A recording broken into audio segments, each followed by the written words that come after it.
Velocity के साथ move करेगा और जो मास m2 है वो v1 वेलोसिटी के साथ मूव करेगा। This is your first case. अब एक केस टू को देखें।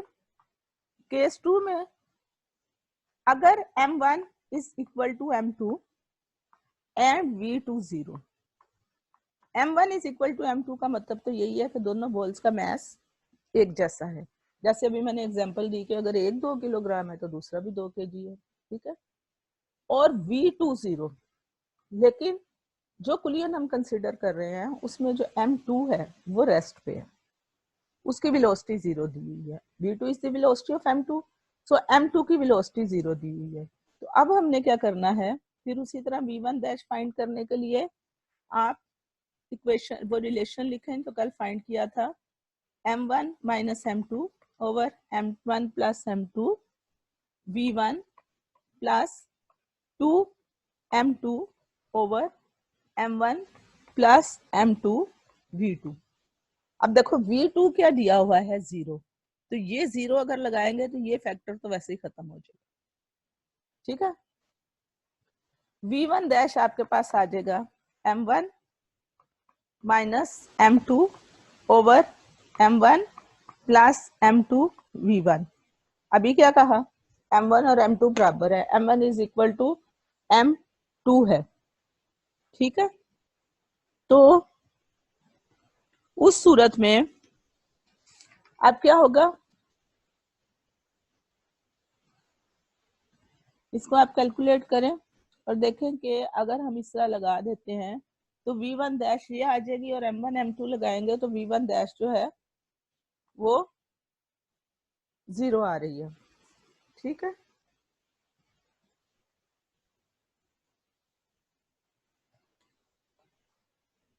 So this is v1 dash 0. This is the velocity of ball m1 after collision.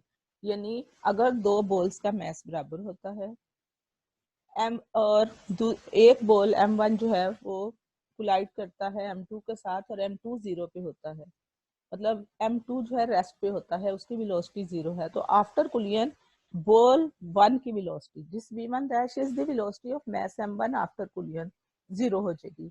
ये तो आफ्टर कोलिजन 1 की वेलोसिटी हो गई। अब देखना है कि आफ्टर कोलिजन 2 की वेलोसिटी क्या होगी, ठीक है। तो आफ्टर कोलिजन हम v2 डैश की वेलोसिटी इस इन कंडीशन के अंडर या इस केस के तहत डिस्कस करते हैं। This is 2m1 over m1 plus m2 v1। ये रिलेशन हमने निकाला हुआ है, आपने बार बार यही यूज करना है। मैं बार बार इसलिए लिख रही हूँ कि आपको ना कैलकुलेशंस आ जाए। This is m2 minus m1 m1 plus m2 v2, ठीक है। अब फिर उसने कंडीशन में दे दिया v2 0, तो जब ये 0 लगा दूंगी तो ये फैक्टर जो है वो खत्म हो जाएगा, वो 0 के साथ मिलकर 0 हो जाएगा। तो आपके पास क्या रह जाएगा, दिस प्लस 0, तो v2 dash will be equal to 2m1 over m1 plus m2 v1, यही हो जाएगा। अब एक कंडीशन और भी तो है, क्या केस कंसिडर कर रहे हैं, v2 0 वो हमने लगा दिया और m1 is equal to m2, तो m1 की जगह m2 सब्स्टिट्यूट कर दो तो आपके पास आ जाएगा v2 dash is equal to 2m2 over 2m2 that into v1, so v2 dash will be equal to v1। यानी अगर हम ये कंसिडर करते हैं कि दोनों बॉल्स का मास बराबर है और सेकंड बॉल की वेलोसिटी 0 है, यानी वो रेस्ट पे है, ठीक है, और 1 उसके साथ टकराता है, तो आफ्टर कोलिजन जो बॉल 1 है उसकी वेलोसिटी 0 हो जाएगी। v1 dash is the velocity, जो मैंने पीछे भी प्रूव किया है। और जो बॉल 2 है वो बॉल 1 वाली आफ्टर कोलिजन जब वो कोलाइड कर जाते हैं तो बॉल 1 स्टॉप हो जाएगा, उसकी वेलोसिटी 0 हो जाएगी, और बॉल 2 जो है वो बॉल 1 वाली वेलोसिटी के साथ m1 वाली वेलोसिटी के साथ मूव करेगा। So return here when m1 is equal to m2, then ball of mass m1 after collision will come to a stop and m2 will take off with the velocity that m1 originally has. Thus when अब आपकी book में इसकी एक example भी दी हुई है, ठीक है, आपने नोट्स में एग्जांपल की हेडिंग करनी है एंड यू विल राइट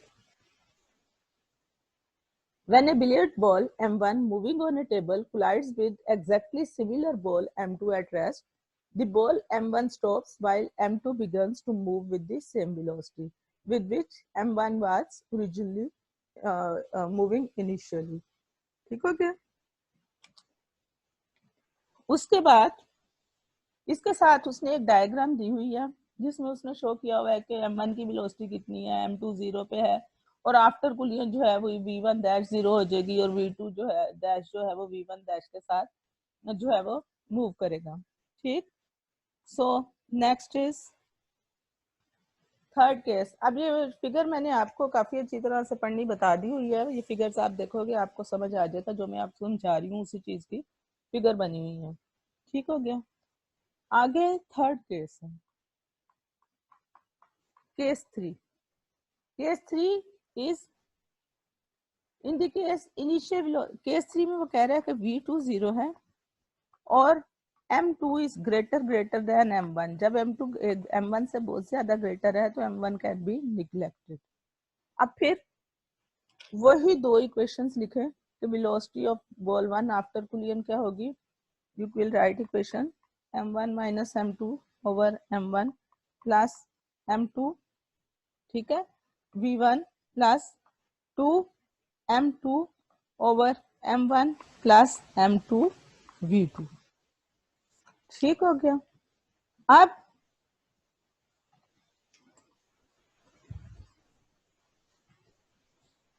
इसके बाद आप इसमें v2 0 सब्स्टिट्यूट कर दें. जब आप v2 0 सब्स्टिट्यूट करेंगे तो देखें कि आपके पास क्या आंसर आएगा. ठीक. पहले v2 0 सब्स्टिट्यूट किया यहाँ पे तो ये टर्म जो है वो दिस प्लस 0 फाइनल टर्म आपके पास ये आएगी. ठीक है. तो आपके पास आ जाएगा m1 minus m2 over m1 plus m2 v1. अब हमने कहा कि m2 को m1 से बहुत ग्रेटर है m1 को, इसको हम निग्लेक्ट कर सकते हैं m1 को. तो v1 डैश आ जाएगा minus m2 over m2 into v1 means minus v1. सो अगर कोई बॉल रेस्ट में है और m1 उससे आकर टकराता है लेकिन जिस जो बॉल रेस्ट में है उसका मास बहुत ज्यादा है तो आफ्टर कुलियन जो है आपका जो है v1 dash velocity of ball 1 after कुलियन velocity वही रहेगी लेकिन उल्टी डायरेक्शन में जाएगा, बैक जाएगा. ठीक है. तो अभी इसको डिस्कस भी कर लेते हैं. अब इसी तरह v2 डैश निकालें. यानी केस वही है v2 0 and m1 is greater than m2 so that m1 can be neglected. तो अब जरा v2 डैश निकालें. जब आप v2 डैश निकालेंगे तो वो फिर वही रिलेशन इस्तेमाल करेंगे 2m1 over m1 plus m2 v1 plus m2 minus m1 over m1 plus m2 v2. ठीक है. आप जरा v2 0 लगा दो तो ये फैक्टर तो 0 हो गया. तो आपके पास क्या रह गया 2m1 over m1 plus m2 v1. अभी हमने क्या कहा कि m1 को तो हम वैसे ही इग्नोर कर रहे हैं क्योंकि m2 के मुकाबले में उसका वजन जो है ठीक है बहुत कम है. तो जब हम इसको इग्नोर ही कर रहे हैं, इसका ये बहुत निग्लिजिबल है, तो इसको ऑलमोस्ट हम क्या लिखेंगे, समझो ये बहुत कम है तो 0 ही लिख देंगे और 0 से मल्टीप्लाई होकर ये सारी टर्म भी 0 हो जाएगी. तो इसका मतलब ये हुआ कि अगर दो बॉल्स का मैथ सेम है लेकिन m1 का मैथ सेम नहीं है, दो बॉल्स है, m1 का मैथ m2 के मुकाबले में बहुत कम है, यानी एक हल्का बॉल v1 वेलोसिटी के साथ जाकर टकराता है एक मैसिव बॉल के साथ m2 के साथ. तो जब वो टकराता है तो वो जिस वेलोसिटी से गया था उसी वेलोसिटी से वापस आ जाता है और m2 पे कोई फर्क नहीं पड़ता. लाइक अगर हम एक बॉल को, हमारा एक बॉल है ना, दीवार पे मारते हैं तो दीवार का मैस ज्यादा है ना, बहुत ज्यादा। तो क्या होता है, बॉल खेलते हो ना, दीवार पे मारते हो तो वो जाता है और उसी ऑलमोस्ट उसी वेलोसिटी से हमारी तरफ वापस आता है, यानी ऑपोजिट डायरेक्शन में। और ये जो अभी ये है velocity of m1 after कुलियन, negative shock वो वापस आता है, यानी वो ऑपोजिट बजाय इसके कि सीधा स्ट्रेट लाइन में जाए वो बैक को आ जाता है, उसकी डायरेक्शन ऑपोजिट हो जाती है। ठीक है। अब केस फोर में हमने दोनों मैसेज की हम क्या कर रहे हैं, हम डिफरेंट केसेस लेकर दोनों मैसेज की वेलोसिटी को आफ्टर कुलियन के डिस्कस कर रहे हैं। तो केस 4, उस केस में when a massive body collides with the stationary body, पहले हमने किया है when a light body collides with the massive body, m1 was m2 was greater than m1 and m2 was at rest. अब when a massive body collides with a light stationary body, ठीक है। तो first, अब इसका मतलब है कि m1 is larger than m2 so that m2 can be neglected, और but m2 is at rest, ये मैसिव बॉडी आ रही है और इस लाइटर बॉडी से इसने टकराना है जो रेस्ट में है, तो m2 रेस्ट का मतलब v2 0 है। ठीक है। तो फिर आप वापस उसी इक्वेशंस में जाइए, v1 dash is equal to 2m1 over m1 plus m2 v1 plus m2 minus m1 over m1 plus m2 v2। As v2 is 0, ये सारी टर्म तो 0 हो गई, तो v1 dash is equal to this plus 0, तो सिर्फ ये रह गई। तो आपके पास v1 डैश क्या आ गया, 2m1 over m1 plus m2 v1। अब